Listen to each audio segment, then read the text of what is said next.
আজকে আপনাদের সাথে চিংড়ি মাছের খুব সহজ একটা রেসিপি শেয়ার করব। এর জন্য প্রথমেই কড়াইতে সাদা তেল গরম করে নুন হলুদ দিয়ে মাখানো চিংড়ি মাছগুলো দিয়ে ভালো করে লাল করে ভেজে তুলে নিতে হবে। এরপর আরও কিছুটা তেল দিয়ে তার মধ্যে প্রথমেই দিয়ে দিতে হবে বেশ কিছুটা পেঁয়াজ বাটা।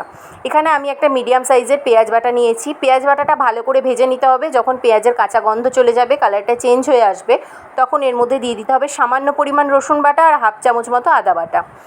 আদা রসুনটা ভালো করে ভেজে নিতে হবে। আদা রসুন বাটার কাঁচা গন্ধ চলে গেলে এর মধ্যে কয়েকটা গুঁড়ো মশলা দিতে হবে, জিরের গুঁড়ো, ধনের গুঁড়ো, লঙ্কার গুঁড়ো। ভালো করে মিশিয়ে নিয়ে দিয়ে দিতে হবে ফ্যাটানো টক দই হাফ কাপ মতো। টক দই দিয়ে ভালো করে আবারও নাড়াচাড়া করতে হবে।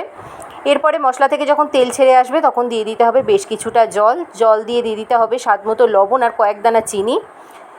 ফুটে উঠলে এর মধ্যে দিতে হবে গরম মশলা গুঁড়ো আর ভেজে রাখা চিংড়ি মাছ দিয়ে নাড়াচাড়া করে ঝোল যখন গামাখা হয়ে আসবে, একটা কাঁচা লঙ্কা, একটু জায়ফল জয়িত্রী গুঁড়ো আর ঘি ছড়িয়ে নামিয়ে নিতে হবে দই চিংড়ি।